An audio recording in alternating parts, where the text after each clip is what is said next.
And the NHI apparent ability to engineer consciousness, which to me is far more concerning than their obvious technological advances, right? How do you mean engineer? They can manipulate consciousness and remotely manipulate it. They can get people to believe all kinds of things that may not actually be true at a distance, and get them to not believe things, or at least not remember things that are true that they've experienced. And that requires being able to manipulate consciousness, not only for themselves, but for their victims, or whatever we want to call them. Amazing. Thank you for joining me today, Paul. I'm happy to be here. Very happy to talk to you about your experiences. I kind of want to start. I've had a lot of interviews of you talking about your experiences, and I do want to get to that for listeners who are not acquainted with your work. But I'm fascinated. I haven't heard anything about your history and how you got into remote viewing in the first place. I spoke to a man named Gary Lockyer last week, who used to be a spiritual healer. And we spoke in depth about how he got into that in the first place, how he sort of grew up, how he sort of felt these things before he got into it, because you got into this quite a quite a late stage in your life. You'd already been a major in the US military for quite a few years, and then someone asked you. But I'm curious, when you were growing up, did you have any sort of inklings or any ideas of what was to come? So my favorite topic, of course, is myself. Yes, that's what we're here to discuss. Yeah. 2 hours of you. Excuse me. So, just a anticipatory thing. I actually was a captain. I hadn't been in the Army all that long. I ended up as a major. We'll get there. No, well, growing up, I had nothing. That I would call a psychic experience, right? Although I was interested in the field, I used to read science fiction novels and short stories, that many of which featured extrasensory perception, psychic stuff, particularly Andre Norton, who wrote about psychic cats, and Zena Henderson, who had a couple of books about the people who were aliens that looked just like humans, but they'd gotten stranded here on Earth, and the main differentiation was that they were psychic, and they exhibited many of these kind of ESP and psychokinetic skills that we talk about today. And I was fascinated by it. And then comes junior high, middle school, some people would call it, I guess, where one of my classmates decided to do a ESP experiment using the ESP cards, the Zener cards that were developed at J.B. Rhine's laboratory. The wavy lines, the squares, the stars, right? Everybody was as psychic as a brick. Exactly, no results in that thing. And so I that which was relatively unscientific conclusion, was my conclusion was that there must not be anything to ESP. Still fun to read about, but I guess I better move on, or something like that. And so anyway, we fast forward from there. I get out of high school. I go to college for 3 years. I end up on a Mormon mission in Switzerland for 2 years, going door to door, and trying to tell people about the Church of Jesus Christ of Latter-day Saints, which is the official name of it. And that was a great experience, and I really loved Switzerland, I have to say. It's an awesome country. Oh, it's a beautiful country. Yeah, it's gorgeous. But anyway, so I come back home, and the girl that had waited for me, she and I got married like 3 months after I'm home. And then I realized, I have a family. How do I support them? And I'm at Brigham Young University, wanting to major in Middle Eastern Studies, and they didn't have a program. So she said, well, if you want to learn Arabic, you can join the Army and they'll pay you to learn it. And I resisted, but finally I went down to the recruiter, and I ended up in the Army studying to be an Arab linguist. So I go on from there and discovered that my main job as an Arab linguist, because we didn't really have a mission at the time, we weren't as engaged in the Middle East during that period as we are today, was washing Jeeps and doing changing oil in military vehicles. I'm thinking, oh no, there's got to be more to life than this. And a friend of mine talked me into applying for officer candidate school. sadly, he was rejected, but I got admitted. Mm. So I ended up as a lieutenant in Germany with a Special Forces jet unit there, and then came back and promoted to captain, and ended up at Fort Meade, Maryland, as a Mideast desk analyst. It's kind of a glorified paper shuffling job, but there are many boring things in the Army, particularly in the intelligence world. People think intelligence, oh, it's so glamorous, so exciting. There are Mm. so many boring jobs in there. It's not all James Anyway, Bonds. exactly. So, yeah, not James. Well, the paper pushing James Bond, maybe that's what it is. Mm. So, I uh, I end up at Fort Meade, but what happened? I mean, there are some major synchronicities in my life, and this was one. I get quarters in a townhouse unit. I'm not sure how the English would refer to that, but in a townhouse unit, I shared a wall with Skip Atwater, who I didn't know at the time was involved in the remote viewing program. He was first of all the guy that was assigned to create the Army one, and he was the operations and training officer for the Stargate program, Mm. which at the time Mm. was actually called Center Lane, but we won't quibble. And across the street from one of the viewers in training, Tom McNair. I didn't know what they did. They wore civilian clothes, yet they're living on a military installation and Tom had a beard, which I'm trying to emulate now. But anyway, Mm. Mm. um, I didn't know what they did. And one day they come and knock on my door and they said, we think you might be good at what we do. And I said, well, what do you do? And they said, we can't tell you. I said, well, how do I know? And they said, well, we're going to give you some tests. And if you do well on these tests, and they were basic psychology and personality tests, right? If you do well on these tests, score where we think you're going to, then we will read you onto the program and invite you to volunteer for it. I said, well, why not? I'm bored with my current job. Might as well give it a try.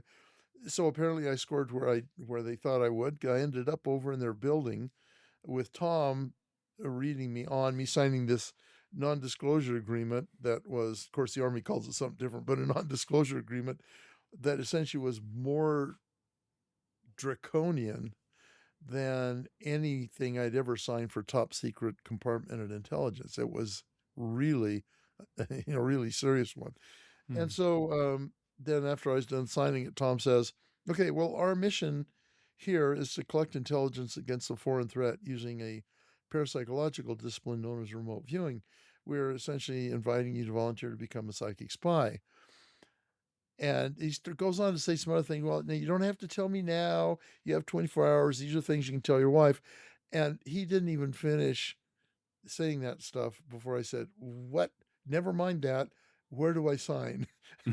I, I absolutely wanted to do that job. Now, what he didn't know is my past history. But as he was talking, through my mind is going, there is a line item in the US federal budget that pays for people to learn how to use ESP. Mm. There is no way I'm not going to do this. Mm. Mm. And so he was actually quite surprised because most people say, "Oh, I don't know. I don't know. I'm going to have to think about this." And no hesitation. I was on board. Mm. Mm. Okay, so can you explain some of the people you mentioned? Skip Atwater there. Did you know by the time you started how long this project had been running? Um, so I signed on the 1st of September 1983. Mm. Up to that day, I didn't have any background. I think they gave me the book Mind Reach to read, which is the Yeah. first ever book about remote viewing. And they didn't give me a read on as to the history of the program or anything like that. I learned that kind of through osmosis as time went on. Mm. They realized I had a talent for writing, and so they made me the wordsmith. Was how they designated it, and so I would help prepare briefings for our commander and all that kind of stuff, which meant I had to learn this stuff as Mm. we went along. And in the process, I found out more about the origins of the program and kind of the history of it, what things they had done, and so forth. Mm. Okay, so when you were doing this personality test, what if you can talk about it, I don't know if you can. What sort of things Sure. were they looking? Were they looking to just include you in the project, or to use you as a remote viewer, or because for all they would have known, you would have been terrible at it? And Yeah, well, and of course, there's no way to actually test except Mm, having you do it, right? mm, So they were, of course, taking a calculated risk here. But they did have a certain set of criteria that they were looking for that past viewers in the program, both the civilian part of it and the military part, had exhibited. So one thing they wanted is that intelligence officers who had shown competency in their job, who had good report cards, um, who had punched all the tickets you're supposed to punch up to that mm, point in your career. I had met all those criteria. That wasn't an issue. But the further thing they were looking for, first of all, extroversion is an indicator. And I put the E in extroversion, some people think. My mm. wife says I've never met a stranger, which is probably true. We'll be touring some tourist spot, and they'll turn around and I won't be there. I'll be talking to somebody, that I ran into. It seemed Mm, interesting. So extroversion was an indicator. Um, but one of the more stronger indicators was if you were involved in some kind of creative pastime. mhm, Notoriously the Army isn't hugely conducive to the arts, right? And so if you were doing something like studio art, like painting or drawing, or you'd been involved in music performance for a while, foreign language is also an indicator. Of course, that's not so unusual in the intelligence world. But I had at that point, I was fluent in German. I was competent at the time in Hebrew and Arabic. Um, and creative writing, maybe writing, and I like to write short stories and send them off and get rejected. And so they I discovered know that the I had, feeling. yes, I discovered I'd majored in art at Brigham Young Mm, University. Since I mm, couldn't find Middle Eastern studies, I'd always loved art. I'd illustrated science papers and textbooks and things, um, and that I had been playing guitar for 20 years. mhm, They had all of those four criteria: languages, art, music, and creative writing. And they thought, well, we can't not try this guy out. I was pretty much a almost a unicorn in military circles. I did know some folks at when I was with the Special Forces. Counterintuitively, a number of my special forces colleagues were actually artistically inclined. My intel sergeant, he was a master sergeant who'd been medevac from Vietnam 4 times. I mean, he was a real snake eater, as we said. He had a master's of fine art degree, mhm, and another guy, one of the team members, a weapons guy, I think, was just an absolutely spectacular pen and ink uh, artist. mm, So it's unusual, but it's not unheard of, right? mm. But that was their main qualification. They had seen my art, the art I'd produced on my walls in my house, and that was the trigger for them to approach me. So then, as you sort of developed this skill and worked with him on this project over time, I think it went through multiple different names. Stargate is the most commonly known, but it seems Mhm. like it went through multiple iterations before that. Yeah. Did you did you find those skills useful being an artist? And you've gone on to develop this now. Is that sort of what you look for when you look for people who potentially have these abilities, or has that developed over time? So my art background, the drawing and the painting, actually proved to be the most useful skill. Mm, In remote viewing, you can think of yourself as a computer. You're not the generator of this information. You're the receiver of it, and then the manager and the producer of it, right?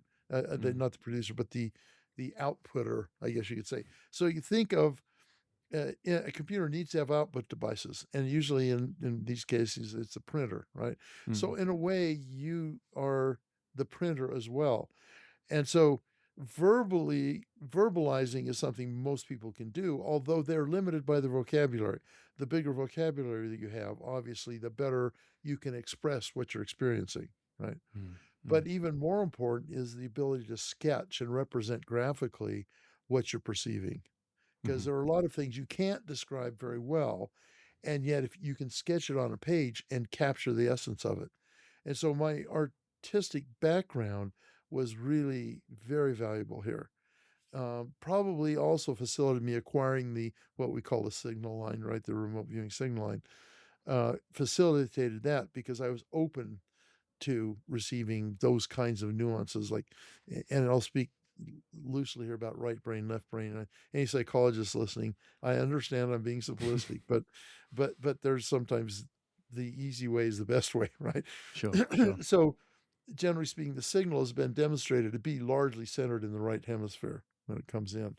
And then the left hemisphere causes a lot of trouble because it analyzes and it tells you what it is you're experiencing, even if it's wrong, right? So, creative pursuits actually help enable right hemispheric processing, and so mine was hyper developed, I guess, in this case. So that was beneficial. Now, in my training program where I train people, I don't tend to vet them in the same way I was vetted. So if they have the motivation and they have the resources, they're welcome in my class. I don't test them to see if they're qualified or anything like that. The reason I'm not so worried about that is because the research at Stanford Research Institute, later SRI International, where most of this work was done, showed that everybody has the faculty, the ability to do it. Yeah. But they don't necessarily haven't yet developed the skill. I like to compare remote viewing kind of to reading in this sense. So everybody, with very few exceptions, everybody is born with the ability to read. They just don't have the skill. They have to be taught that, right? So, and until they're taught to read, unless they're savants and self-teach, but that's a special case. Until they're taught to read, if they're not taught to read, they'll never read. They're never able to read, and yet they have all the underlying requirements to be able to do it. Remote viewing is a lot like that, and the research at SRI showed that it's a very widely distributed skill. Almost certainly, the entire population is capable of it. They just haven't learned how to apply it. Right. And so what sorts of things get in the way? I've heard ego discussed. Obviously, openness is quite a big factor, but what sort of things do you see across different people? If you're looking at a range of people who are great at it, say from the get-go, as opposed to not quite getting it, have things blocking them? Well, ego is, in certain respects, is a major factor. Now, ego in itself, just by nature, isn't a showstopper. Some of the best remote viewers have had massive egos. Joe McMonigle, for example, some of you folks may have heard of him. Outstanding remote viewer. He's got an ego that doesn't quit. And Ingo Swann, who created remote viewing in the first place and worked with the SRI folks to bring it into full flower, he had a really good outsized ego as well. In fact, I kind of think to some degree, if you're going to be public and a successful remote viewer, you need ego because you're always having people telling you it's impossible, right? And you have to get through that, and it takes a good ego to survive that. But then ego expressed in other ways, particularly where you have this absolute drive to be successful and an absolute avoidance reaction to failure, where you absolutely strive not to fail and you absolutely strive to succeed. That will get you in serious trouble in remote viewing. You have to be willing to fail without prejudice, and you have to be willing to not succeed. If it doesn't work, it doesn't work. I talk about remote viewing being a very Zen-like discipline, where it isn't about the outcome. And if you make it about the outcome, you are going to struggle. It's about the process and about learning and about being open to letting what is going to happen in the process. And if you can cultivate that quality, then you will be successful.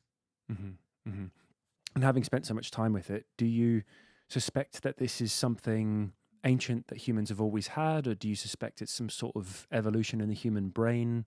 It seems like some other form of connection. I know a lot of people compare it with astral projection and psychics, and I know you said it's a little bit different than ESP, and ESP is a little bit more hand-wavy. Well, What's it's your no, yeah? actually, I mean, there's about 5 questions packed into that, what Sure, you just said. that's what I do. So let's start with the evolution devolution thing, right? Sure. There are various theories about it. I know I'm going to say hypotheses. They haven't reached the status of theories even. One is that this is an evolutionary thing in the positive sense, where we're evolving to acquire this skill. Mhm. Another is that it's a devolution, that we, back when we were not really linguistic, what's the word, lingual? I'm not sure exactly the word used here. Back when Pre-linguistic, yeah. we weren't using words, okay, Mm, mm, um, then this was a much more enhanced skill or ability because we needed it, right? mhm, That's one of the discussions about animal telepathy is because they're alingual. That's lingual with an A in front of it. Right? Alingual mm, means they're mm, not lingual. Um, that they actually have a fairly refined ability to use ESP.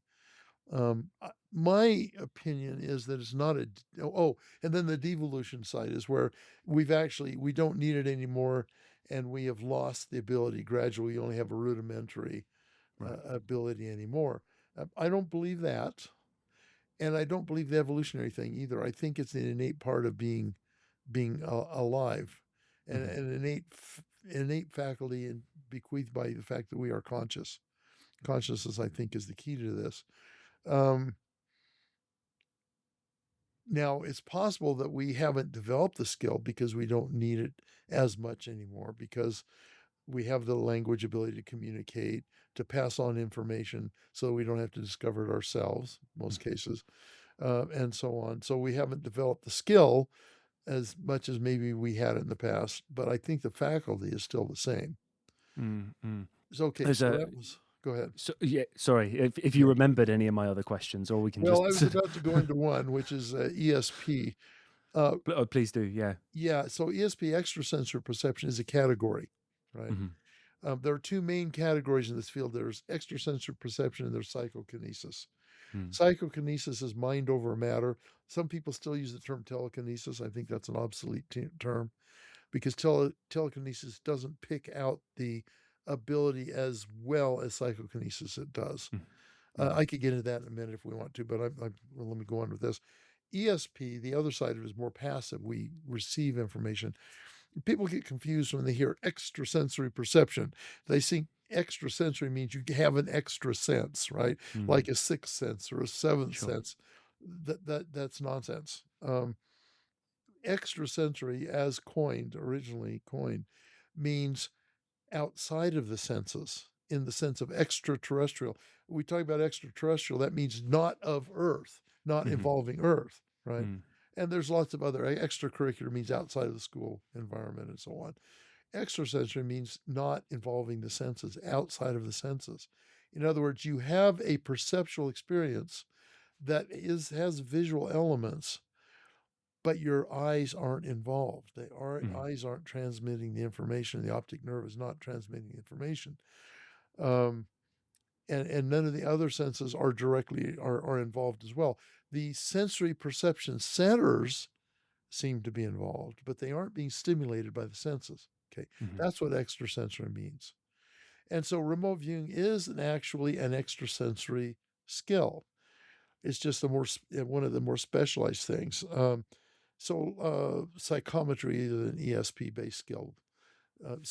All of these things are ESP based, right. but any one of them is not all there is to ESP, I guess is how you think of it.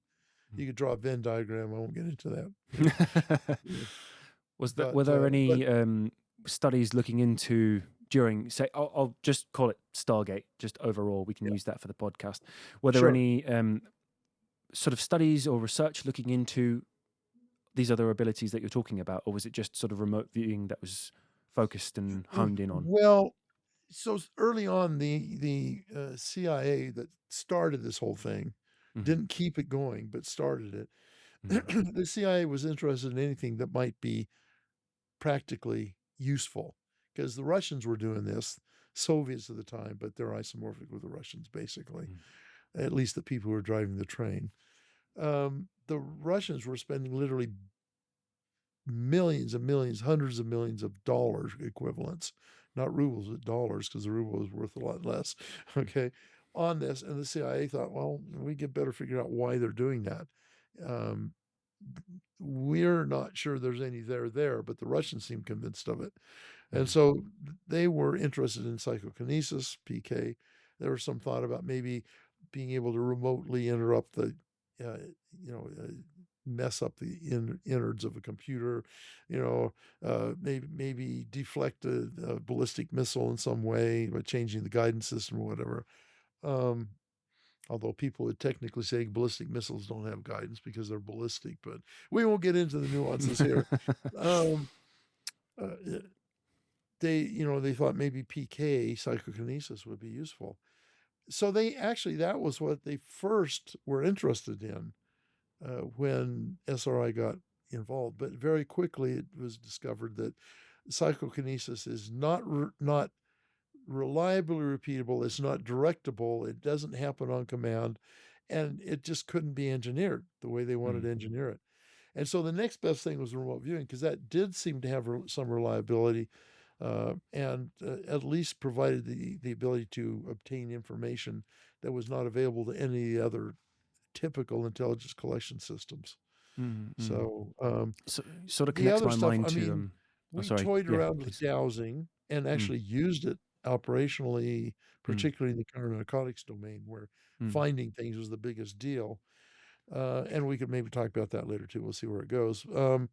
Not much. I mean, there's a whole controversial section where a form of channeling was employed for a while, but that wasn't vetted scientifically. It just they started playing with it, and they had a someone who's brought on to be a viewer who had been trained as a channeler, and they worked with her, and it produced data at times as well.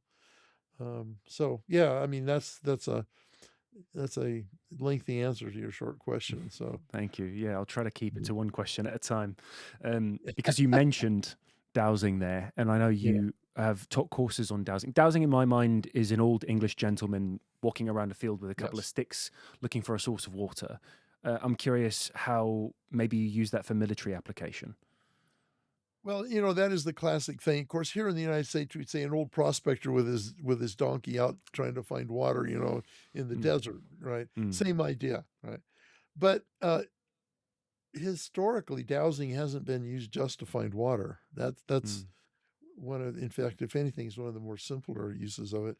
Um, the earliest European historical account we have of it has woodcuts of people using dowsing rods to find gold and other metals. It isn't mhm, they aren't finding water, right? mm, Uh, it's been used to find oil. It's been used to find, in fact, lots of things. But there's also a feature that's very useful.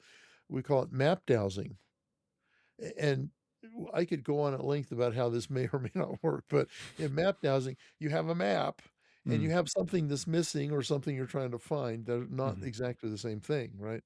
Something is missing is something you already knew where it was, and then it isn't. You don't know where it is anymore.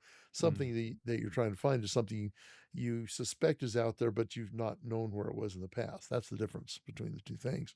Okay. And so, usually, we were trying to find something is missing. Like oftentimes, we did a lot of work with Western hostages that Hezbollah had captured, or some of the Mm, other radical groups, somewhere in the Bekaa Valley in Lebanon or in Beirut or something like that. Did a lot of work on that. And sometimes we tried dowsing there. When we were doing counter narcotics, we were using map dowsing and what I call diagram dowsing and other things like that to try and determine maybe where narcotics were hidden on a boat, right? Because there were some very ingenious hiding places, I have to say, um, or where it might be buried on an island, or where what time the narcotics might be being delivered when the transshipment, where the transshipment point was, and when it was going to happen. All these kind of problems to solve. We used dowsing, and I admit it didn't always work, but there are times when it really did work, just like mm, remote viewing. There are times when the remote viewing didn't work when you were using it in an operational setting, times when it didn't work. And then there were times when it absolutely worked, and there's the strong evidence that it did. mm. And so, you know, it's, Yeah. Well, We that's one of the tried it, main and that's one of the main criticisms, isn't it, of remote viewing, is that even the people who are really good at it, the best remote viewers, often get things wrong. So I'm yes. curious, when you continued on with this project and you began recruiting as well, how does one get better at remote viewing? From what I understand, you can only get to about 50% correct. And I had more questions, but I want to start there. Yeah. So let me address that statistic first. Mm, Um, any statistic you hear is pretty much a guess. Hopefully, it's an educated guess. We do not have a method yet. We're working on it, but we haven't got it refined. We don't have a method yet to determine accuracy of a remote viewing session, okay. because so much of it has to go on subjective Mm, evaluation. Okay. Um, so 50% correct. What my seat of the pants estimate is a well trained and and long experienced remote viewer will roughly 70, maybe to 80% of the time show that they have actually accessed the target through a non-local means, through remote viewing, and describe details that prove they were there in a remote viewing sense, right? And roughly 50% of that 70%, the data is quite well detailed and accurate. Okay. mm, mm, So we're talking 30, 35% of the time, are you getting useful information, right? 70, 80% of the time, you're showing that you actually did remote view. Okay. Now, that doesn't sound very impressive, but when you consider mainstream science says you could never be successful at this, those kind of percentages are pretty spectacular. mm, And in fact, uh, I based this largely on the counter narcotics work we did, because that was the stuff, that was the, how do I say that was the activity that was probably most well vetted, I would say, most scrutinized. It was very carefully monitored what we did with that. And so there was a study that I had access to that the Department of the Army intelligence staff conducted. We were doing work for the Joint Task Forces in the Pacific and in the Gulf of Mexico, the Caribbean, and they were able to. We worked I think the total was like 100 tasks, 100 projects trying to locate counter narcotics, apprehend narco traffickers, and all that kind of thing. Right. mm, Of those, they were only able to evaluate, I want to say 35 of them. I don't remember right now off the top of my head, roughly 35 of them. The only reason they could evaluate those is because they only had assets to address, to actually intercept and validate our information through actual action, direct action on those cases.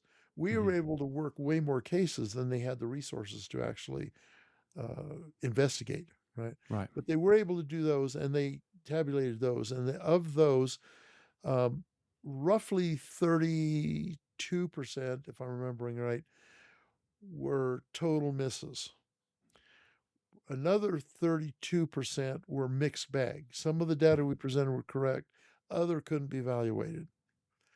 But the remaining 30 some odd percent were direct hits, and they were Mm, actually able to successfully recover narcotics and capture narco traffickers based just on our information. mm, mm, Now, that sounds, well, a third of the time you were right, the rest of the time you marginally right or not right at all. But if you assess that in terms of the other intelligence, and this was compared to the other intelligence acquisition methods, collection methods, signals intelligence was roughly 5%. Now, that's radio intercepts and that kind of thing. So do you mhm. expect that in this environment not to be so good? Imagery intelligence was even worse, so less than 5%.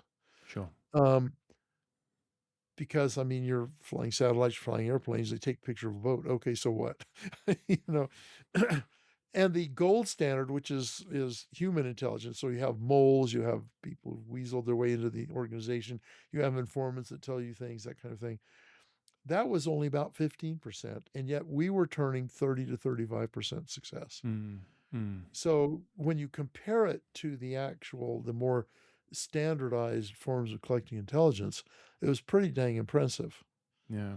So, when yeah, you're looking for one of many boats in the sea carrying drugs, for example, yes, you need some sort of prior, because the standard begin remote viewing, try it at home, is your partner or friend draws a target and you mm, try to remote view that target. You need some sort of information in order to remote view that, or if they don't know and they go, it could be any one of these ships. Is that possible? Had you had experiences finding a yeah. cartel or a drug boat that way? So I have a certain level of ignorance here because Mm, I was an actual operator, and remote viewers have to be blind to their targets. mm, I was not privy to the tasking chain, how mhm. they did that. And so I can't even really answer that question based Right. because I don't have knowledge of it. The reason I could tell you about the other is because I had access to these final reports and stuff that were produced by the users, by the Right. consumers. These Mm, guys weren't remote viewers.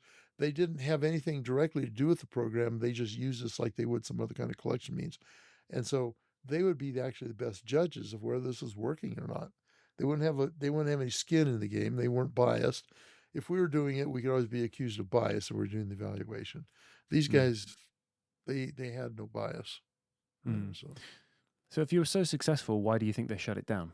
Or have they shut it down? They shut down what it used to be. Maybe it's here we continue. I go. imagine. Another set Yeah. of 15 questions. Yes.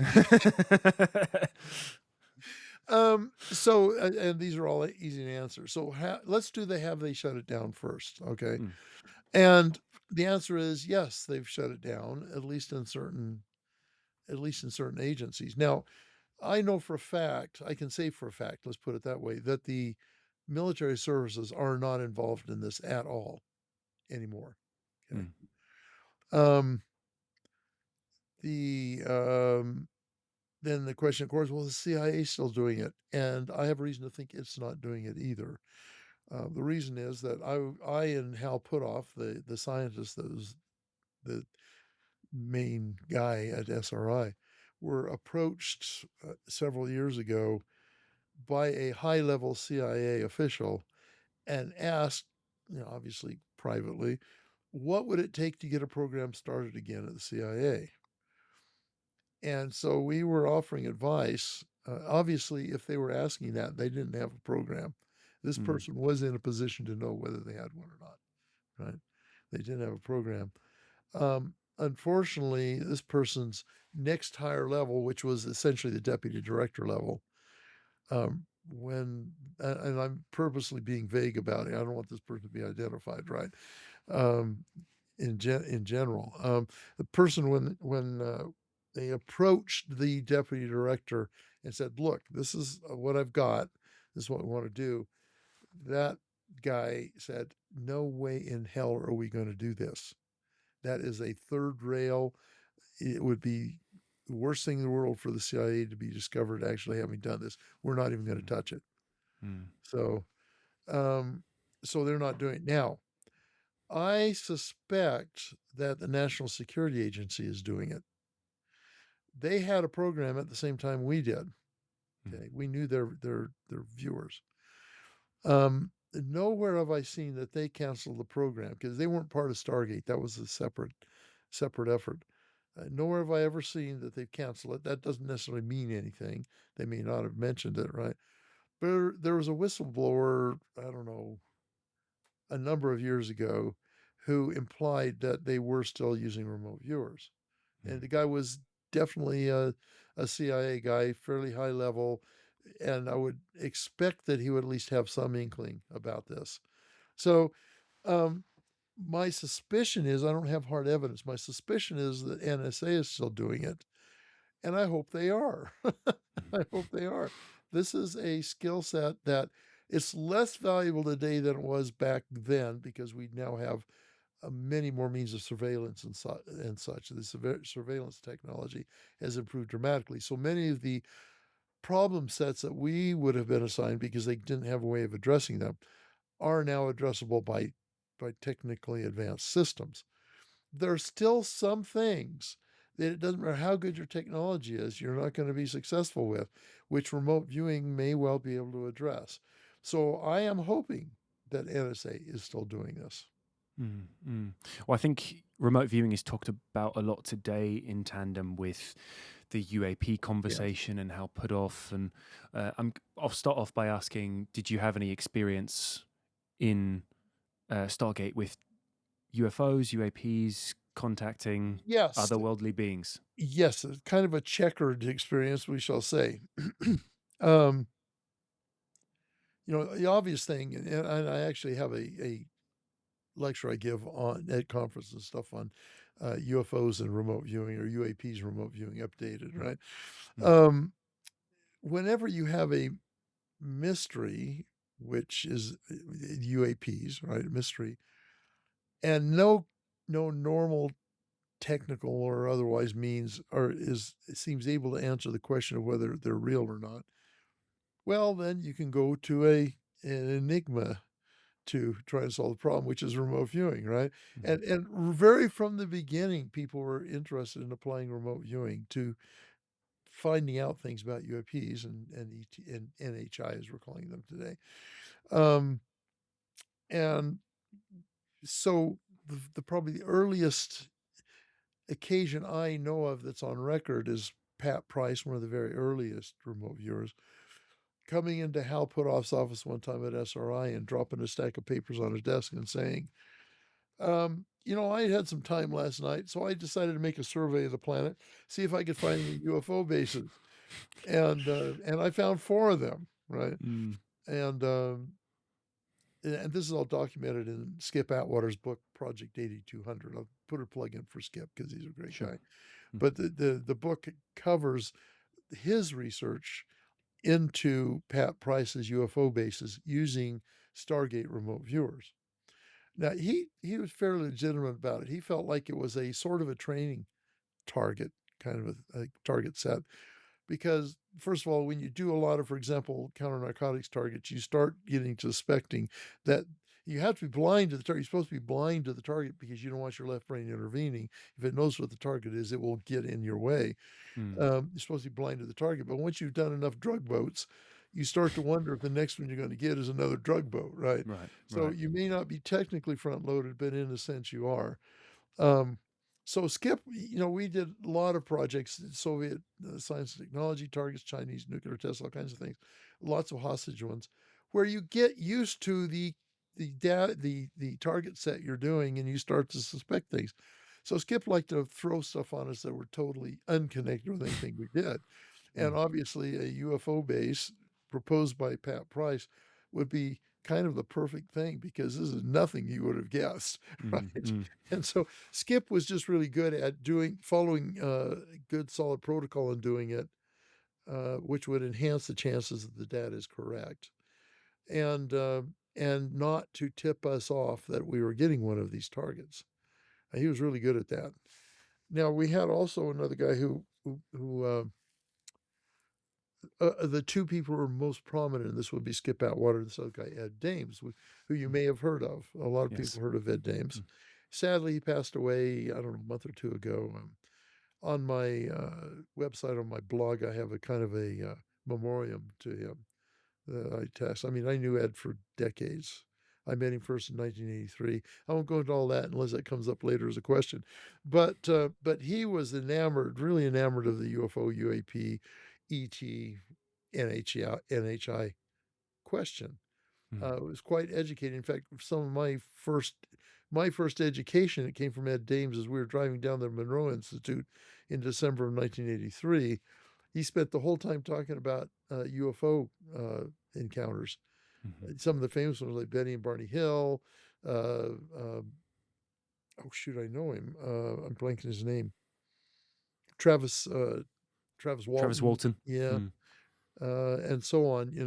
So I'm getting all this stuff. I'm thinking, well, I knew a bit about UFOs before. This was a full data dump of stuff.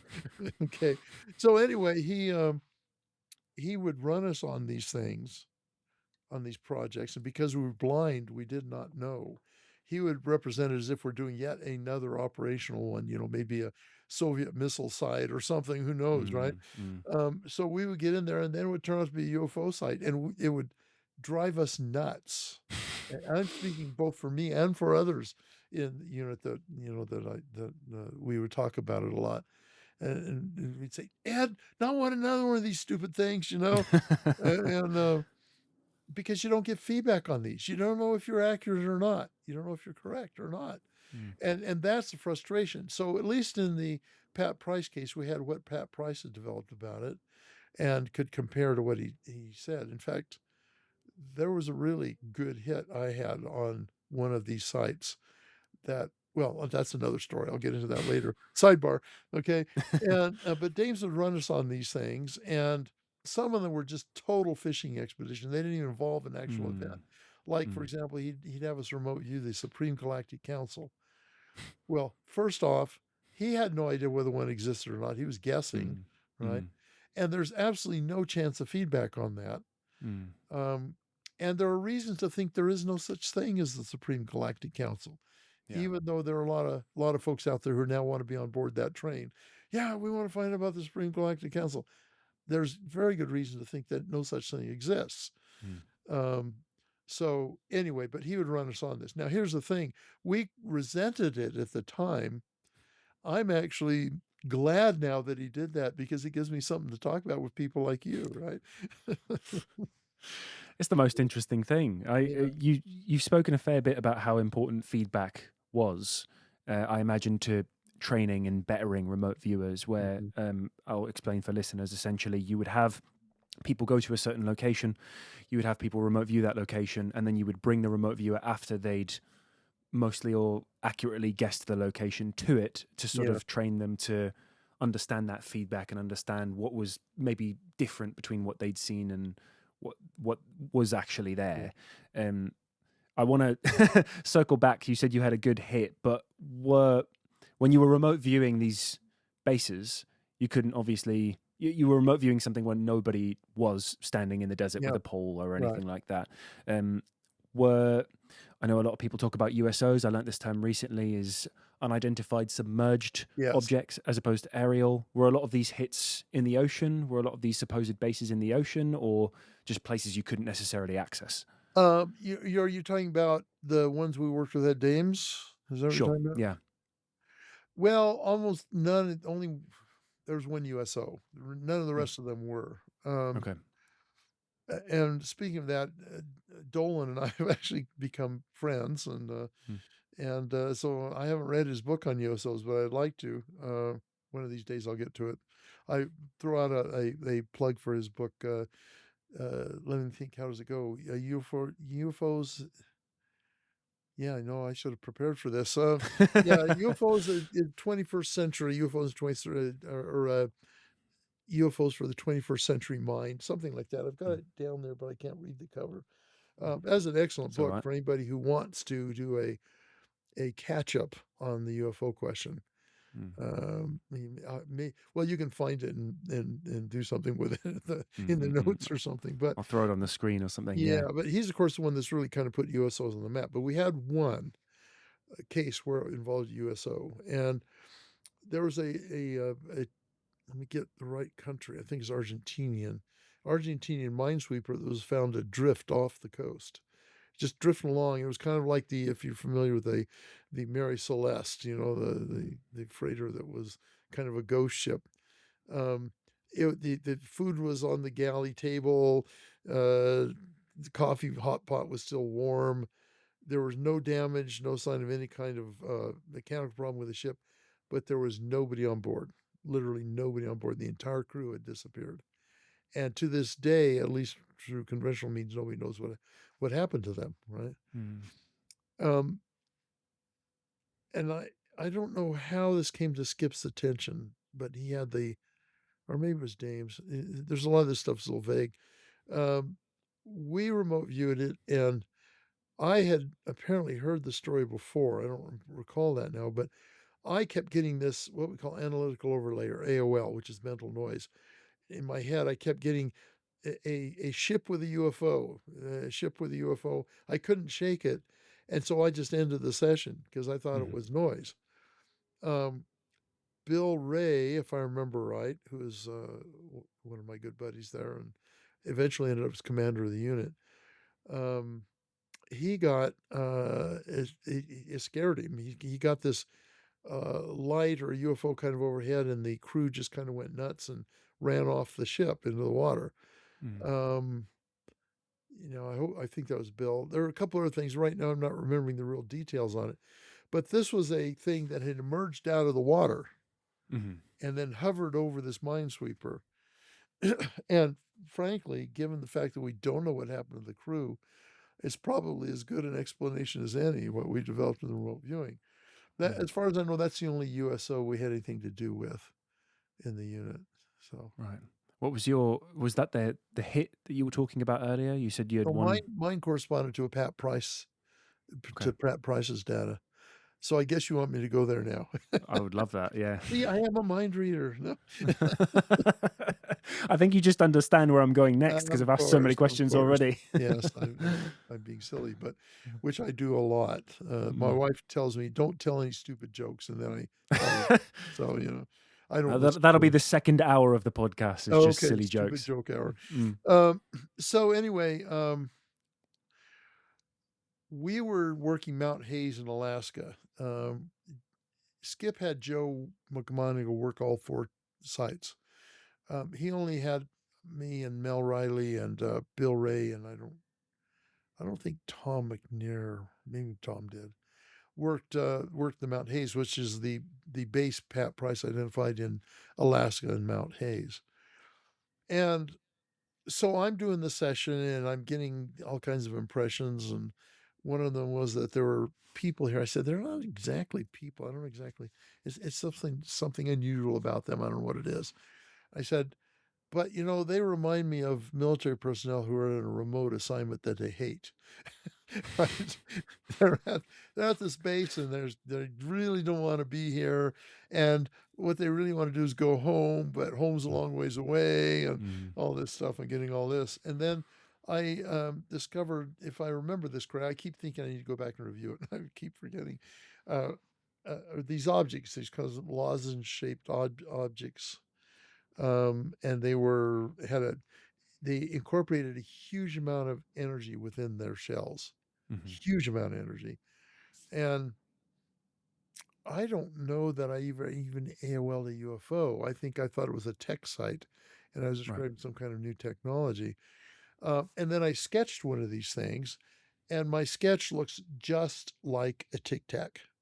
Mm. Now, this was done in 1984 or 85, long before Tic Tac was ever discussed. Yeah. And in fact, back when people still thought they were like flying saucers, right? Mm-hmm. So I sketched that, and then I put the session away and forever. Then in 2010, Hal Puthoff gave me photocopies of all of Pat Price's data. Mm-hmm. I'd never seen it before. I was familiar with it. Skip might even have told us that we had remote viewed Pat Price's bases after the fact, right? So I get all these documents from Hal, and I'm going through, and I find a sketch about the Mount Hayes site that Pat Mm-hmm. Price had remote viewed, and my sketch and his sketch were nearly identical. That was, to me, amazing. Now people think, well, that shape, that's kind of common. I mean, why it was called Tic Tac because, by the F-18 pilot, because it looked like a Tic Tac. So obviously it was a shape that people could imagine, an elliptical thing, no big deal. But the fact that I've never actually had a session before or since when I sketched that shape, and the fact that Pat Price had that shape in his session, Mm-hmm. to me has to be way more than a coincidence.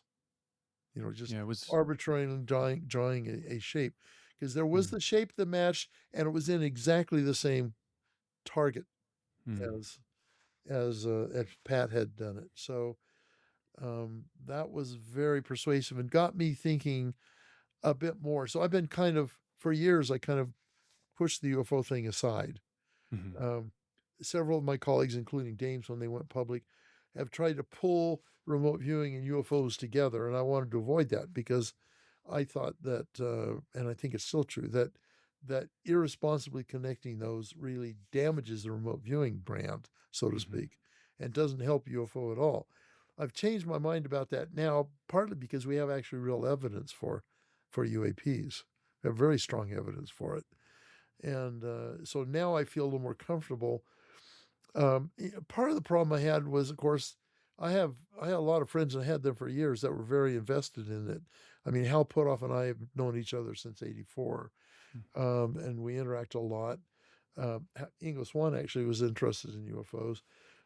John Alexander's a longtime friend of mine. Jacques Vallée is a longtime friend of mine. Eric Davis is a longtime friend of mine. And these guys are all over UAPs, and I'm going, yeah, I'm going to stay out of this mix, right? And now that we have evidence, I'm willing to come on board. But I'm never going to be a nuts and bolts guy on the UFOs. I don't have the expertise, and I have way too much to catch up on to become an expert in that. I don't care about it even. What I care more about is the consciousness aspects. And so we're talking more ETs, NHI than we are talking UAPs anyway, right? It's the UAPs themselves aren't really conscious. Well, there's an exception, possible exception to that too, but we won't go there for now.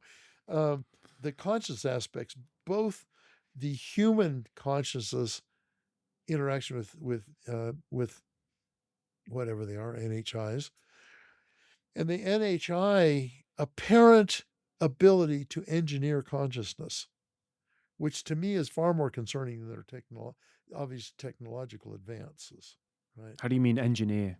They can manipulate consciousness and remotely manipulate it.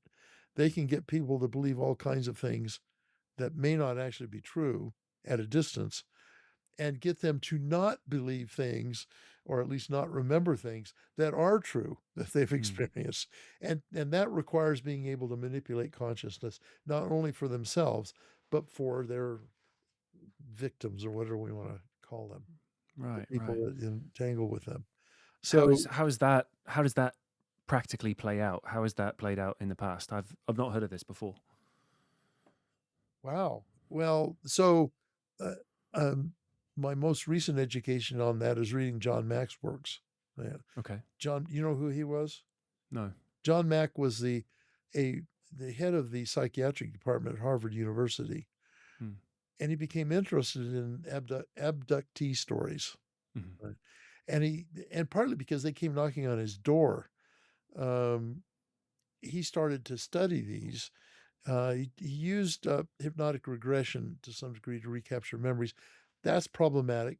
He sort of acknowledges that in some of his work, but he still felt like it was a viable tool as long as you're very careful with how you use it. I don't know what to think about hypnotic regression in this context. There's some, well, that's getting down in the weeds. So many of these accounts, and there were ones that he didn't use hypnosis on. There are ones that remembered, remember the cases themselves.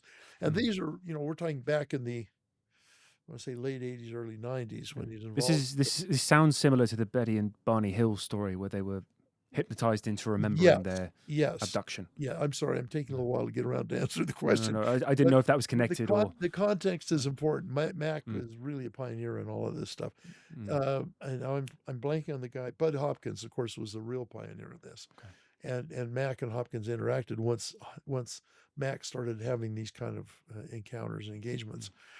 But he documented all this stuff. And these people would be, for example, they would be not remember. They knew something traumatic happened to them. And when they then recovered their memories, they would remember having been mentally instructed by these aliens. I'll call them aliens, it's easier, to forget. They also, most of the interactions they had with their abductors were telepathic. Very, very rarely was there ever anything spoken. It was all telepathic. And the aliens were able to actually compel them to do things that they weren't inclined to do. So essentially, it's kind of a remote influence, kind of a process where they were able to telepathically force these people to, like, lay still on a bench or move somewhere or do various things like that. there's plenty of case studies in the Mac writings and in Hopkins, but Hopkins, I think he might have been the first guy that reported the Betty and Barney Hill event, but Hopkins All right. maybe. Anyway, so there's a lot of case studies that support some kind of engineering of consciousness, manipulation of consciousness in the people who are actually being managed, abducted, whatever you want to call it. Mm-hmm. Another side of this is that Ingo Swann, and of course he can't prove what he said, but he believed that the aliens were very telepathic, but that they were afraid of humans because humans have a greater capacity for developing these consciousness abilities. And so aliens were actively suppressing that recognition by influencing government and mainstream science and influencers and such, directly influencing them to suppress this stuff, which accounts then for the skeptics, according to. Now, you don't need aliens necessarily to account for all the skeptics. They can seem to account for themselves pretty well. But anyway, that's a long answer to what you asked. So. You also don't need aliens to account for bad government choices or politicians or anything like that. That's right. How are the people so certain that it was aliens interacting with them? I know there was a lot of criticism around your project, and a lot of people thought you were either doing the devil's work or God's work. And there's discussion around maybe it's not aliens, maybe it's other worldly beings, and maybe it's demons. And well, I mean, that's why the term NHI, non-human intelligence, was introduced, right? Mm-hmm. Is because maybe it's not aliens, maybe it's us visiting ourselves from the future. Maybe it's aliens living underground, or under the oceans. Not aliens, but another civilization that's far more advanced than we are. Um, I think it's aliens myself, but can I prove it? No. And I mean, I think it's unlikely to be ourselves in the future. I have a whole chapter in my dissertation about whether the future can influence the past, and the consensus, for good reasons, seem to be it can't, right?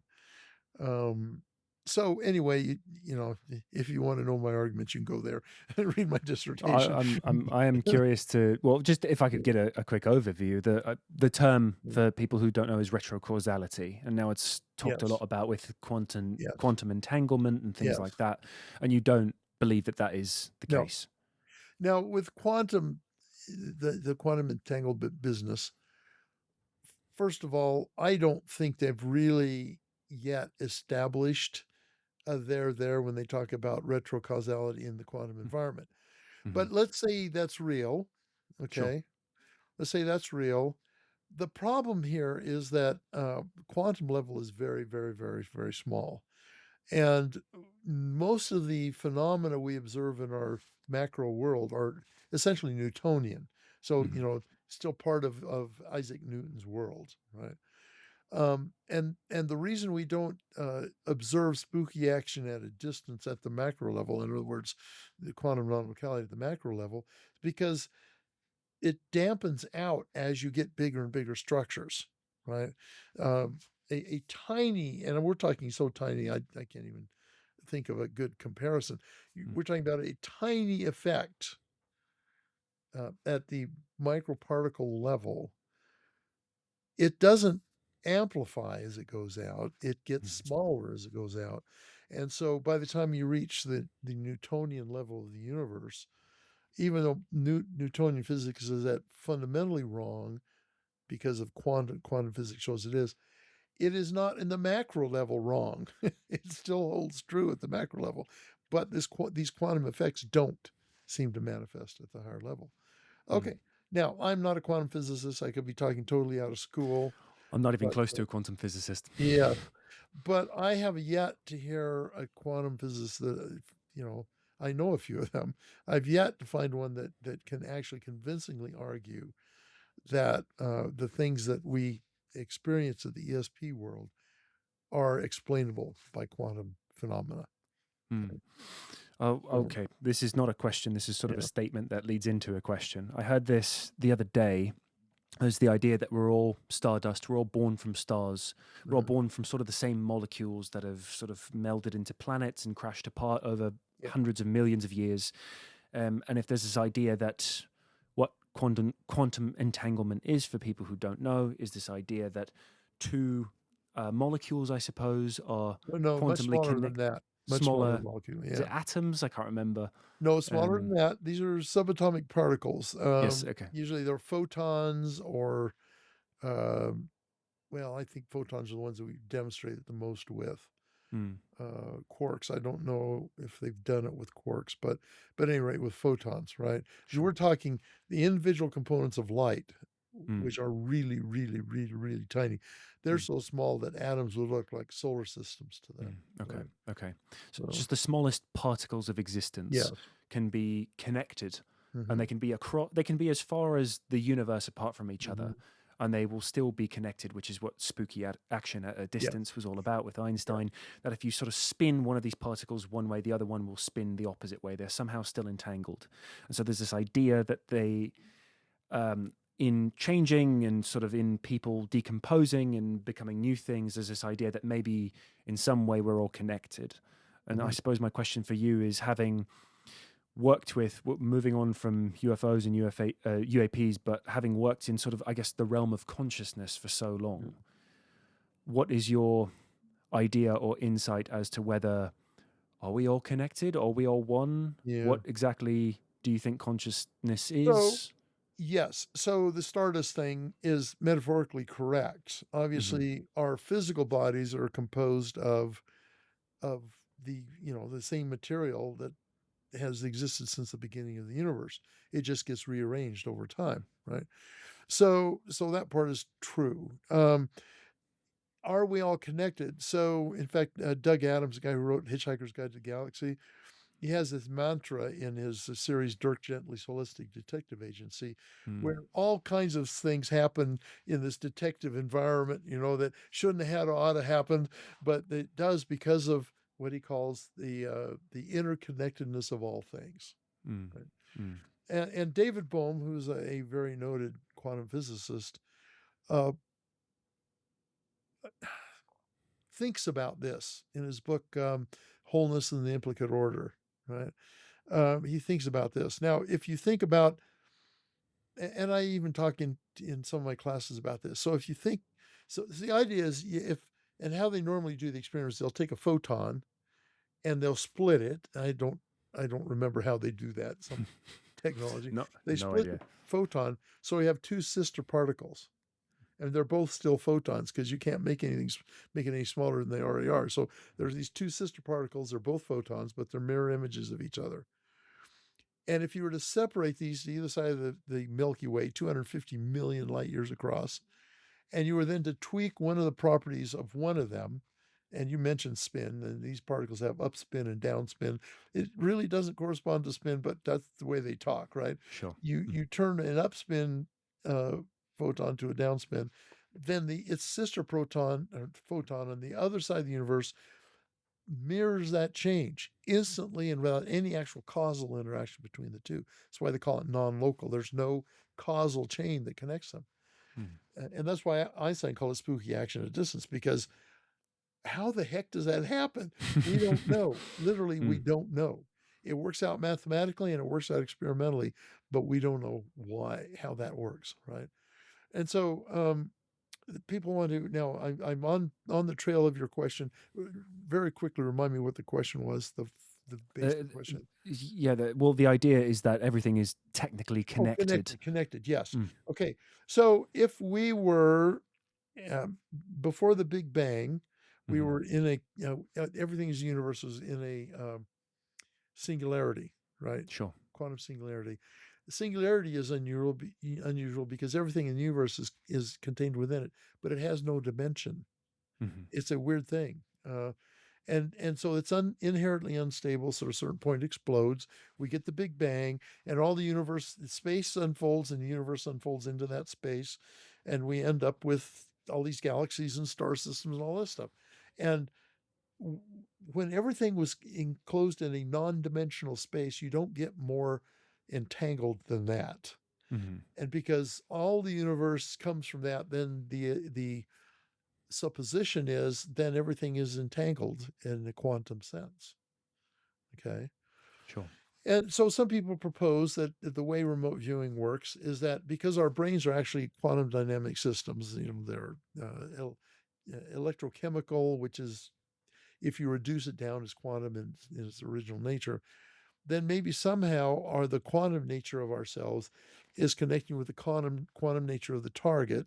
And connecting is the wrong word because there's no connection, right? But interacting with it in some way, then whatever you perceive is mediated by this non-local signal. And it seems plausible, I mean, on the surface of that, because remote viewing and other ESP is generally characterized as being instantaneous, nothing going in between. They know it's not electromagnetic because of extensive research they did on it at SRI. It's not electromagnetic, and certainly not mechanical. So that leaves spooky action at a distance, right? But I have some issues with that because, again, because these are quantum effects that are at a really micro level, and they dampen out as you get into the Newtonian universe. The kinds of effects you get from remote viewing fit in the quantum universe. At least you're doing sketches, you're producing, boatloads of data that you express verbally and all this kind of stuff. Plus, you can get data from the future and you can get data from the past. None of that is explainable with quantum non-locality and quantum entanglement. So I have grave doubts that non-locality explains it. What does explain it? Well, I am convinced that there is a non-physical aspect to the universe, which any mainstream scientist gives them a heart attack. There's no such thing as non-physical. And the fact is, the idea that there's no such thing as non-physical is a bias that's not supportable by the facts we have at hand. They have never proved that the whole universe is physical. In fact, it's impossible to prove it without actually being able to catalog the entire universe, which is not something we're ever going to do. And I don't think even aliens could do it, no matter what their advanced tech is, right? So, so there we have it. I don't think non-locality explains it. No, I mean, even within, was it our own galaxy, there was a problem recently where they found that there was some sort of draw of mass. You might have heard of this. There's a draw of mass in our galaxy, which suggests that there's a giant black hole or something in our galaxy, but they don't know because you can't measure black holes. So if nothing else, it means that something is drawing on everything in our galaxy, which we can't explain. We don't know. We already know there's a whole spectrum of light that we can't see. We know there's I always forget what those things are called, where you get those underwater bases that have purified water because there's some sort of something we can't see, and there's millions of them shooting through the planet at any given point in time. Neutrinos, I think. Neutrinos, yeah. So we know there's lots of things that we can't physically see that don't really interact with us in any way. So we know there's things that are technically we say we know. If you can't see them, you can't measure them, you can't detect them, do we really know? It's usually, very often, it's just a mathematical prediction, right? So, I mean, that's the issue. We don't know a lot of things, that there are phenomena that we can't sort out.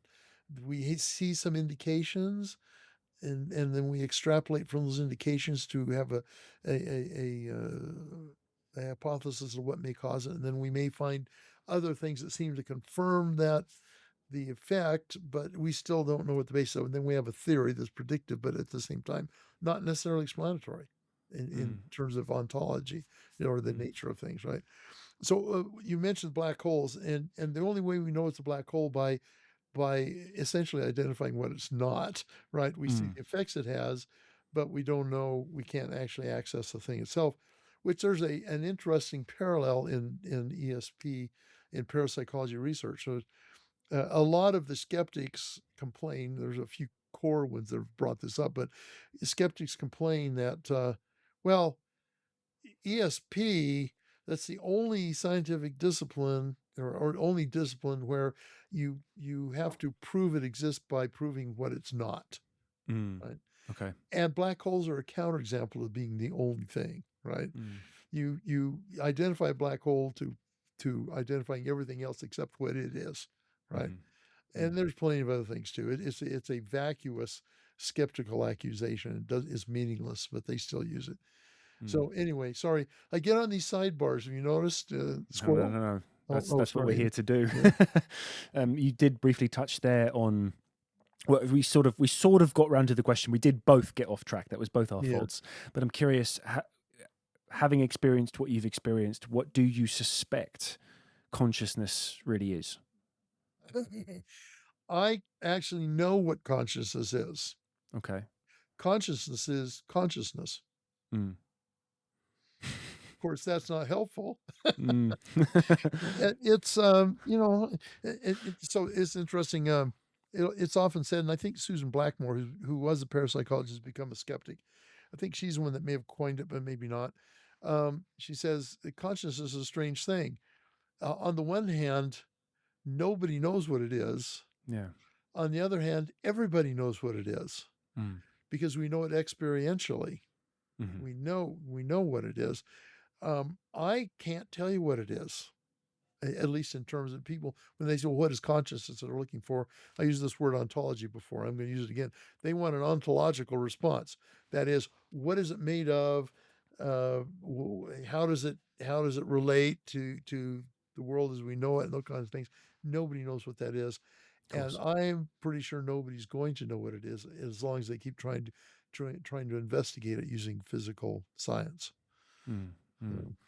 know. I'll sort of sidetrack again because I've heard you talk a bit about Mormon metaphysics. Oh, yes. So you grew up as a Mormon, or you said you Yeah. grew up in Nevada, or was it Utah? Yeah. Was obviously the So big no, Mormon. I was actually born in Oregon, but Right. when I was 3, my parents moved to the Vegas area, Right. little town outside of it called Boulder City. Mm. Um, and that's where I grew up, although I spent a lot of time up in the mountains in Wyoming milking cows. Mm. Hauling hay. In the summers, I worked on farms and ranches Mm. in the Rockies. But I grew up there. But yeah, I was born into the church essentially. My dad was a convert. He joined the church not long before he and my mom got married. She, however, comes from a very old pioneer family. Right. Dates back to the very early days of the LDS Church. We use LDS as the acronym for Latter-day Saints, right? Okay, so yeah, I have a pretty strong Mormon heritage, and you know, it's you grow up with a church. Most people in most churches, you kind of just socialize that way. In Mormon church, they weigh a lot of weight on what we call testimony, gaining a personal confirmation that it's true, that it's real. So I have that heritage and that history. But where you're going with this question is the metaphysics of Mormonism. We do have some unique takes on the nature of humans. For Mm-hmm. example, Mormons don't believe humans came into existence either at conception or at birth, which is generally the dominant view in Christianity and most other religions as well. Not necessarily the Eastern religions, but most Western religions. Mormons believe actually that the basic identity of who we are, our basic I-ness, if you will, has existed forever. Mm-hmm. So our identities have always existed. In that sense, we're as old as God is, right? God, however, of course, has been God a lot longer than we've been individuals, right? Or mortals or whatever. Um, and then we exist as experiment. Too many multiple syllabic words here, right? We've existed as spirits. We start off as what we call intelligences. That's our basic I, who we are. Then Sure. we were created as spirits, and then we became physical bodies, and then we're going to die, and our spirits will go somewhere, and our bodies will rot. And then at a certain point, Mormons believe in a literal resurrection. We'll become physical again. Okay. that's hard for people to believe, but I could argue it's easier to believe today given the advances of science than it was, Mm. maybe 100 years ago. But while we're spirits, we're able to communicate, we're able to move about, we're able to do all kinds of things, all without a physical body. So when you think about communicating without a physical body, the instant thought is telepathy, Mm. right? And Mm. so we think of them as spiritual capacities. And then we are born into this life, into physical existence. We lose our knowledge of the previous spiritual existence. But nowhere in Mormon doctrine does it say we lost those spiritual abilities that we had, because a human is a spirit and a body conjoined, right? So if I'm talking to a fellow Mormon, I find that they're very accepting of remote viewing if it's approached right, right? So when I'm talking to them, I've learned to say, look, we've got these spiritual abilities. They're just undefined. They're just Mm. undeveloped. And all I think we're doing is when we learn to remote view or learn to be psychic or whatever, is we're just remembering vaguely how to use these spiritual abilities we have always had. And this applies to all humans. Humans believe, or Mormons believe all humans have these capacities. They just haven't developed them. So Mm. that's that, and of course, then the other side of it is that Mormons also believe that there's intelligent life on all and other planets. That God created not just life here, intelligent life here, but elsewhere. It's interesting to see the Catholics and some of the other Christian denominations starting to kind of wake up to that possibility. Mm. Mm. So, but we've believed it since the church was founded, so. Yeah, it's sort of it poses the question in my mind. I was speaking to this spiritual healer last week, and Mm. he said he grew up and had experiences of. He gave the example of being on a beach when he was a kid, and it was a school trip, and he looked over and saw a man with his dog sat and looking at the ocean, and he sort of turned around to mention this to some of his friends, and then turned back, and he was gone. And he's had experiences like this, and he doesn't necessarily believe in the idea of ghosts. He's had Mm. what you would call paranormal interactions, but his belief is that he's sort of seeing almost a memory of something left behind, Mhm. a memory of someone's consciousness, of perhaps something that was quite a meaningful moment to them. Mhm. And I wonder if you have any ideas on if you believe in paranormal, if you believe in ghosts and encounters like that, what that might be. Again, there are a lot of connections to angels and demons for people who talk about remote viewing and what that might be and what else you're connecting to. I'm wondering what your thoughts are on that. Okay, this is probably around dozen questions now. Mm, mm. I think it was 13 or 14 there. I'm just ramping up now. I lied. We're just going to do more. Okay.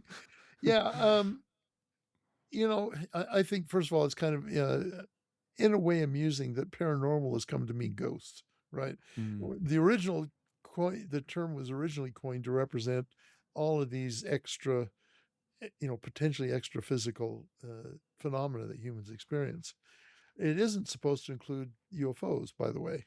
mm, That's more a potentially physical thing, right? sure. So anyway, ghosts. I don't know about ghosts. Now again, as I explained the Mormon theology here, we believe in spirits, and spirits have the form of a human, and so ghosts may be the same thing as a spirit. A spirit may appear to somebody. We use the term ghost. Partly it comes from German, actually. Oh, Linguistically really? comes from German, or probably a proto language before there, because Old English and German have some fair close relations. German is Geist, right? Mm, Geist mm, means spirit, it means mind, and it can mean, well, they use the word spook often to mean a ghost or whatever, but it means spirit. And English has borrowed that word and turned it into ghost, right? Through mm, the normal evolution of language, turned it into ghost.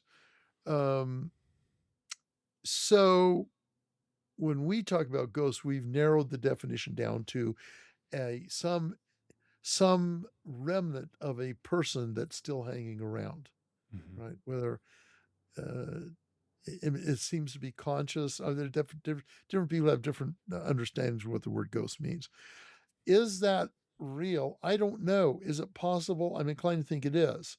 And I'm going to default again to Mormon tradition here, although it applies outside the Mormon church too. So we often report what we call spiritual experiences, where we may be visited by ancestors who give us instructions and give us tasks or assignments.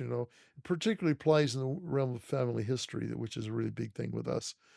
But there are other times when a deceased person may appear in visionary form or seem to appear in reality to someone for whom they have a message, right? Mhm.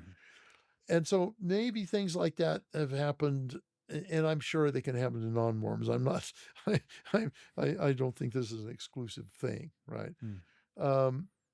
And that may be what's become expanded into this idea of ghosts, because oftentimes when you have a phenomenon, you'll have this cultural baggage that gets assigned to it over time.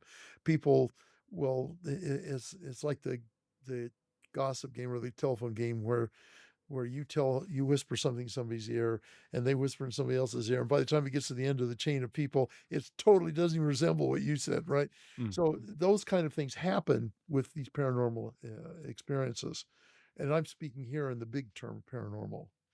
A lot of shamanism, people say, well, a shaman, well, I don't know what the plural, I guess shamans is the plural of Mm. shamans. It seems like it ought to be shaman, but it's not.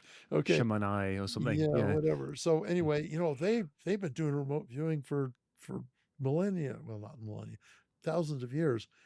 And I say, well, yeah, sort of. I think that what happens, and often in religions informed this way, you have a paranormal phenomena, and then over time things start getting attached to it, and it gets changed, like the gossip game, to have the core of the phenomenon, Mm. but the actual external practice of it and conception of it is dramatically different than just phenomenon. In fact, at SRI, one of their goals was to pare away all these cultural baggages that come attached to the phenomena and just get to the core of what's actually happening. Mm. Mm. So anyway, but I feel like I've wandered astray yet again. You're encouraging this, but That's what we're here for. Like I say, I think you answered 13 of the 14 questions. okay, good. We're there. When I answer 15 of the 12, then we know that I've arrived, right? Then we're all done, and then we can just Yeah. tell jokes. Yes. Yeah. It's interesting you mentioned shamans there. It's something I'm fascinated by is people who go and, about ayahuasca experiences Hmm. where people go and they can sort of Yeah. almost the best way I can describe it is it feels like what they're doing is astrally projecting their bodies out into space and they're meeting other universal beings of different kinds. And it's not human, it's not ghosts, it's not aliens, it's something otherworldly. Yes. So are you speaking from personal experience too, or? No, it's something I'm fascinated in trying, but Yeah. it's I've learned a lot about it. I'm just fascinated by that, and I'm wondering if that has any connection to Yeah. When I your hear work. what you have to go through to Mm. use ayahuasca, I am totally turned off. Yeah, Yeah. it's not So fun. there's a couple ways to think about this, and I don't pretend to have the answer.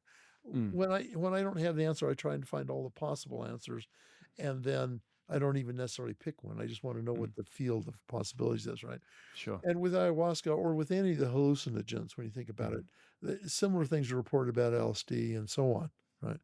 Although I'm sure the experience is different. Um, one of the possibilities is that it is happening as they experience it. Really is happening. What they experience is happening.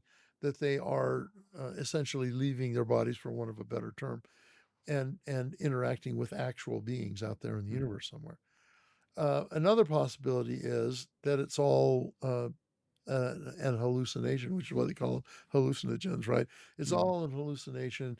Your brain just fires in erratic ways and presents you with all these things, kind of like a localized dream that just gives you all kinds of weird things, right? Mm.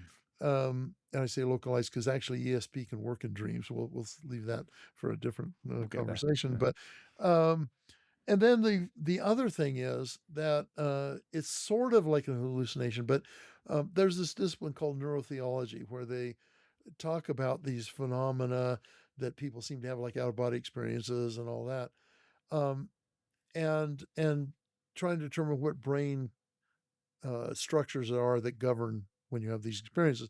And they found one that when it's simulated in a certain way gives you the impression that you've left your body. Okay.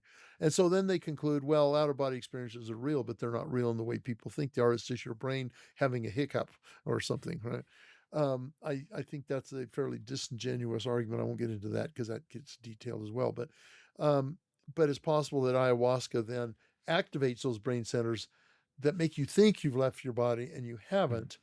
And then you dissociate in some way and you start to people your experience with these entities that may not be there. It's sort of an hallucination, but I think it's a more complicated version of a hallucination, right? Of course, we don't know what a hallucination really is generated by anyway. So whatever the fact, both of these possibilities, or however many of possibilities are here, are possible. Which one's real? We don't have the instrumentation to tell us, right? We don't know how it is. Just that people who have these experiences swear that they happened. It ties back to the abductee experiences where people are absolutely sure they happened, even though they never, they've been laying in bed next to their sibling or whatever, and their sibling, in some cases, they're dead asleep, but in some cases, the siblings are pretty well sure that they never physically, the person never actually physically left. So, did they really have the experience? I don't know, and I'm off on a tangent, I know, but this is on purpose. It's possible they didn't have, in that case anyway. I think there are cases where there's high probability there was a physical abduction, but I think it's also possible that using projected consciousness, NHI can make them think that the experience they had was absolutely vivid, just like it was real, or more real than real, but it's only because their consciousness has been manipulated. So I've had people think that just because I offer this explanation that I'm denying the reality of their experience. That's not true. I think there are some that really are real. Can I prove it? No, I don't know. There's some circumstantial evidence for it. Okay, so that's a start. But I think I'm pretty sure that there really are circumstances where it was generated consciousness experience and didn't physically happen. Okay. Now, back to the ayahuasca. That could be something similar going on here, not caused by aliens, but caused by the interaction of the chemicals in the ayahuasca with the brain processes in the person. And then it seems like very real, or whatever hallucinogen we're using, whatever. Sure. So there you go, is a very complicated answer, which hopefully didn't put anyone to sleep with this. Well, apparently, from what I learned recently, there was I don't know if anything ever came of it, but Sidney Gottlieb, who ran MK Ultra, connected with Stargate and wanted to put you all on acid. Did anything ever come of that? Okay, so let's back up a little bit, because that's got lots of carts before the horses. Okay. So I tried to pare it down to one. Yes. Gottlieb was actually interested in this field, and that's one of the reasons why the CIA picked it up in the first place. Okay. He was the one that had to approve it at a certain level. So the people interacted were at what we call the weird desk, and that involved Kit Green and I know the other guy too. I can't think of his name right now. And a couple other folks. They were essentially the contract monitors, but they were sitting at the desk, metaphorically, that was supposed to concern itself with all these off the books kind of stuff, the weird stuff that the CIA had to investigate. I mean, as part of its charter, it was essential that investigated, but didn't fit into your standard intelligence categories. Gottlieb was over that, and he approved all that stuff. He had to approve all the interaction stuff.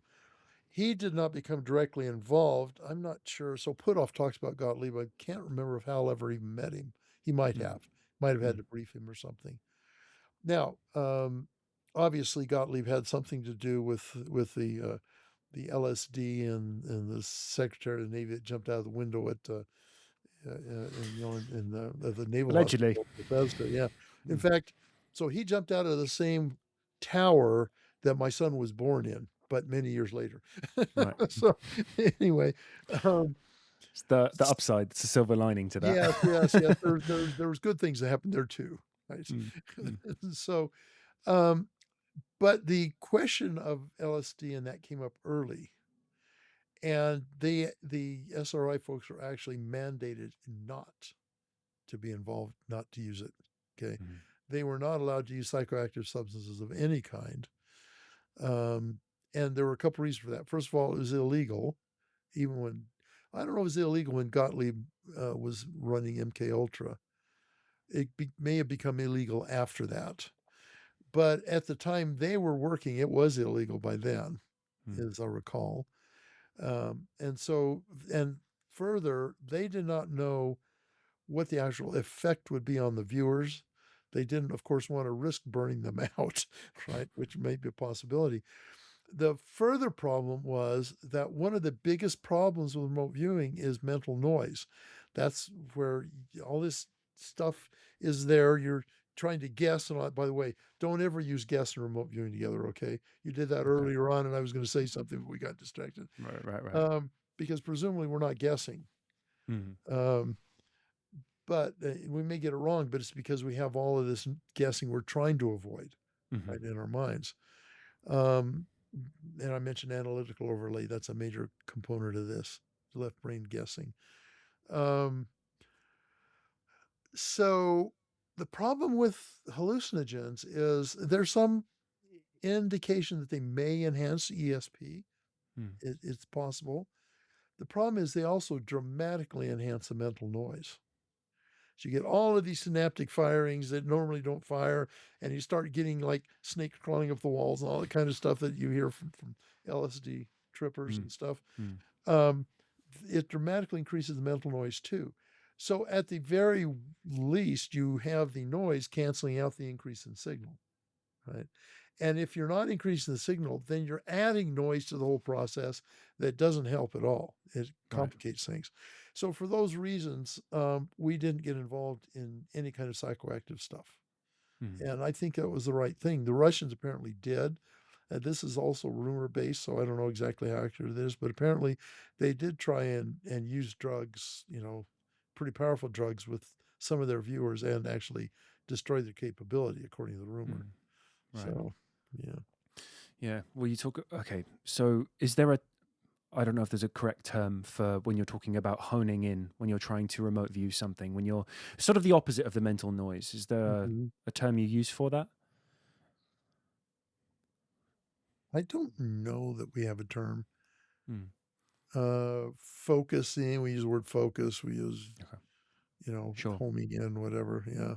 So when you're not, you're away, is there any I sort of think of it as if you're an artist and you're constantly trying to come up with an idea, your next painting or song, sometimes the best way to have it is by stopping Stop and thinking about it. go about your day. Yeah, and it comes to you. So is there any sort of almost, I want to use the term leaking of information that happens sometimes when you're not trying to remote view something? Are there things that come to you or in dreams, as you briefly touched on?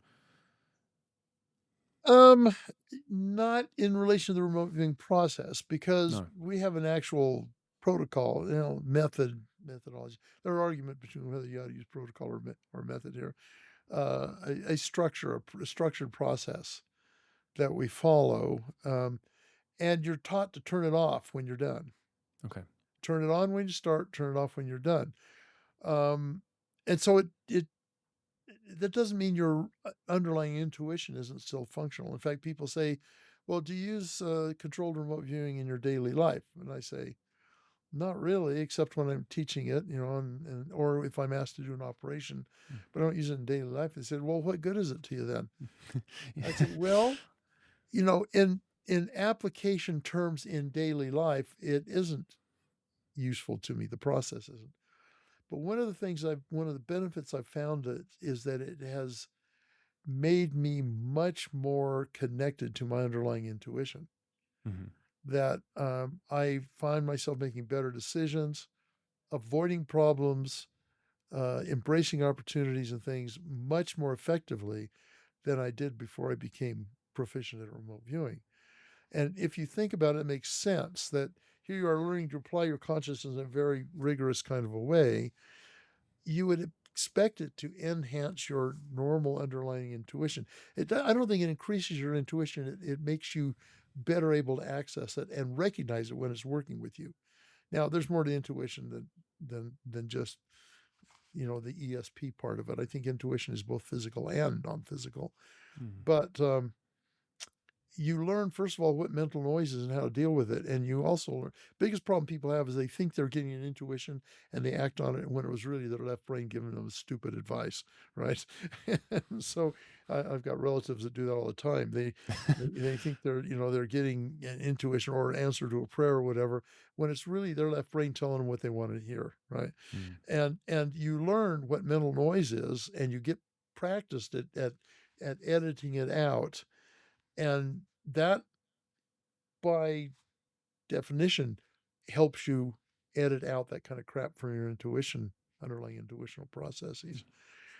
It's not perfect, and it's not perfect in remote viewing. It's not perfect in this, but it does seem to improve my successful use of intuition, because intuition oftentimes is running in background all the time.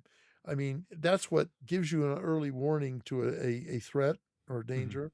It gives you early warning about perhaps an opportunity or whatever, when you're not even thinking about it.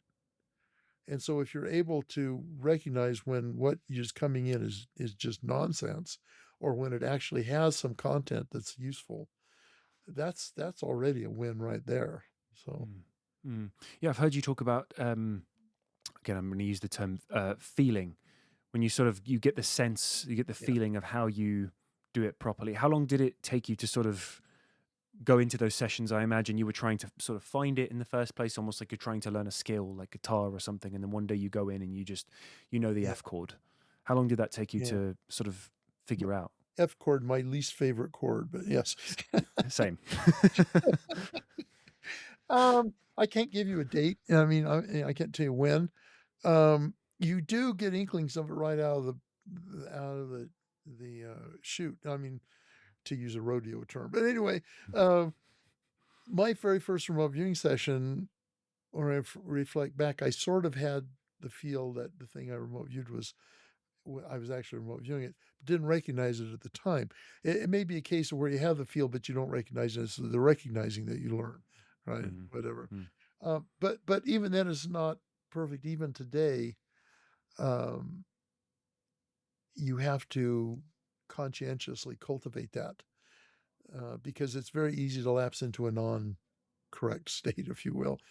And it has to do with the Zen thing I mentioned before. Is what you do is you're going along in a session and you feel like you're not getting anything. You suddenly realize that's because I'm trying to grab the data more than let it come to me.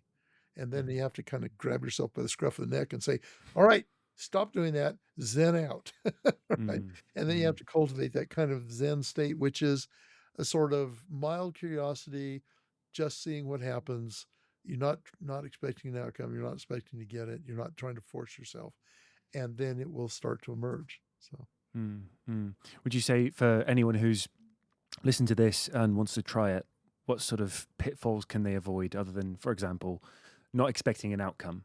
What are the sort of common things that people, because you now train this and you go to courses all around the world. You mentioned Glasgow before we started chatting. What do you commonly see people sort of put themselves into a corner? The first thing is, really, you've got to really conscientiously learn to recognize when your left brain is getting involved, and learn how to set it aside.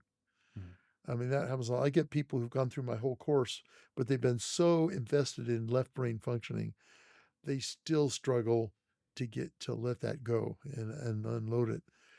That's probably the key thing, actually, to it. A couple other things I recommend against is, first of all, don't use anomalous targets as your training base. The UFO, UAP thing, cryptozoology, Bigfoot, all that stuff. These are all targets people absolutely want to do, and they want to do them for the entertainment value, not for the value of how to learn remote viewing. And you will not learn to be a good remote viewer if all you do is UAP, UFO targets, because crucial to the learning process is getting veridical, in other words, valid data about the target after you're done, so you compare what you did right and what you did wrong. And if all you're doing is these anomaly targets, that you never get the there, except what people speculate about it, you're not going to improve your remote viewing skills. Mhm. You're going to be very good at entertaining yourself and no good at doing any practical things with it. When I teach my courses, I focus on what I call operational remote viewing. How you're doing remote viewing for practical purposes, right? So all of my targets are actually hard targets, real targets that exist, will continue to exist, and that you then can get feedback for when you're done with a session in my class. And in fact, you get a feedback page after you're done, so that you can compare what you got for what you didn't get, what you could have gotten, what you got wrong. And that's the only way to learn it. And yet most people, well, I won't say most, I don't know how many there are. I know a lot of people want to learn remote viewing so they can remote view UFOs. That's a dead end, literally a dead end. Now, I'm not saying you can't use it to remote view anomalous events like UFO events and things, but you have to learn how to do it right first before you can even trust the data you get from that. And even then, there's a very strict protocol you have to be careful of in order to increase the chances that you are getting real data from a UFO event. I'm using that as a stand-in for all of these things, right? Sure. And the one thing that if I ever do work, whenever I work, I've worked a few, not a lot, as a tasker, not as I've worked them in various ways, but as a tasker, the one thing is I will refuse to work any kind of anomaly target that someone proposes for me, even if they're going to pay for it. Especially, I don't usually do them if they don't, right? Because to me, it's a fishing expedition. But the only time I'll agree to an anomaly kind of target is where there is strong evidence that it really happened. Mm-hmm. Now, not necessarily what it is, that's what we're going to find out, but that it really happened. And I did a project some years ago that involved UAP, trying to find out what was going on, where they had photographic evidence and testimony, really pretty hard evidence that it involved UAP. And I agreed to work that one, and it was quite successful. We produced some very interesting evidence that supported the UAP conjecture on that one. But it's because I knew for a fact that it existed, and I wasn't going to waste my viewers' time by viewing something that was nonsense. Mm-hmm. Okay, so what do you think about I imagine you know about Stephen Greer and these CE5 events. For listeners who don't know, they sort of go out into the desert. I don't actually know where, and they sort of, I don't know if remote viewing is the right term actually, because it feels like a different thing. But they sort of open their minds, and often we'll see something, some supposedly UFO or UAP. What do you think about that? Do you think that's legitimate, or I don't know? Well, so normally I don't like to call people out, but I've seen some of Stephen Greer's remote viewing training on the internet, and at least if that's what he's doing, he doesn't know what he's talking about. Mm. It's it's so far afield from legitimate remote viewing that I'd be happy to have an argument with him about it, but We'll get you both on. Yeah. yeah, but it's not. My big issue with Greer is that he has this assumption that they're all the NHI are benevolent. Mm-hmm. And I think that's a false notion. Now, people have that. I don't know if this is particularly Greer's underlying thing. They have that because they think, well, these aliens are so far technologically advanced, they're so far beyond us technologically, that they by now have developed higher moral standards and higher ethical standards. It's a logical fallacy, absolutely logical fallacy. Technology does not equate to morals. And we have numerous counterexamples in human history. When the conquistadors came to the Americas, they were clearly more technologically advanced than the natives that were here, and that paid off for them. But were they more morally advanced? Absolutely not. I mean, we had pretty morally, what we would consider morally corrupt representatives in the Native American cultures. Like, for example, the Aztecs were vicious. They were absolutely vicious, right? Well, the conquistadors could be just as vicious as the Aztecs, right? So they were not more morally advanced. We come to World War II, the arguably the Nazis were more scientifically advanced than most of the rest of the people on the planet. Were they more morally advanced? Clearly not. If anything, they were less morally advanced, right? We go to the Chinese today and their interaction with the Uyghurs and other minority groups. Yeah. Chinese are very scientifically advanced. Are they more morally advanced? I don't think they are. Right? So why would you assume that just because technology is advanced means that they're going to be more ethically advanced? There is absolutely no reason to believe that. Absolutely none. And so my belief is more like Star Trek, Star Wars, where you've got aliens of all different stripes. Some of them are good folks, some are bad guys. Most of them are in between, just like humans. So that's my biggest beef. Would you want to invite somebody down who you don't actually know their underlying character? I think we need to be prepared for them to be bad guys, but be prepared for them to be good guys as well. And I think that's where we need to be. So sorry, that was a soapbox I subjected you to. And No. we're running out of time. So it's an interesting idea because well, people always I sort of talk about that with Ouija boards. It's sort of like playing with fire when you don't quite know what fire is. Yeah. It sounds like that might be quite a similar thing. And there's the other organization you've probably heard of, Skywatcher, where they supposedly have a frequency they play and they see these things. And it's a strange one because it seems like from looking at even recently Richard Dolan's work on USOs, it seems like these things are absolutely everywhere. And there's occasional examples of contact. James Fox has documented that brilliantly, but it's interesting. I haven't looked that much into sort of bad forms of contact. I know there was a case in Brazil. Varginha is the most famous one, but there was another case somewhere in Brazil where there was a whole attack, supposedly. Some pretty nasty stuff happened. Yeah. Yeah. Which is kind of terrifying. I hadn't thought about it that way. Yeah. So your criticism is of his... What is it about his style of remote viewing? Is that what they're doing, or is it a slightly different thing to some of these things? I don't think it's almost like it's almost kind of like remote influencing in a way. It's hard to say, and I don't know enough about what he's doing in the field to give an intelligent answer there. I want to go back to the alien thing. I asked Hal Puthoff once. I said he's acknowledged numerous times to me he's had insight into a lot of this stuff. And I said, well, okay, so tell me, would you say the aliens are more like Independence Day, the movie Independence Day, or are they more like E.T., the extraterrestrial? So you've got the friendly one and the one that wants to destroy all life in the universe, right? And he said, well, based on what I've observed, I think they can be more like Independence Day. And you're talking about somebody who knows more about this stuff than just about anybody else out certainly in the popular UFO world, right? UFO community. He's since modified that a bit because I've talked to him about it. He says, and essentially it sounds like he's getting around to the point of view I just expressed, that there are probably a variety of different dispositions amongst these guys, whatever they are, right? And I think it's safe to be prepared, but willing to be open-minded. That's, I think, where we need to be. And Greer and lots of folks like him are not there.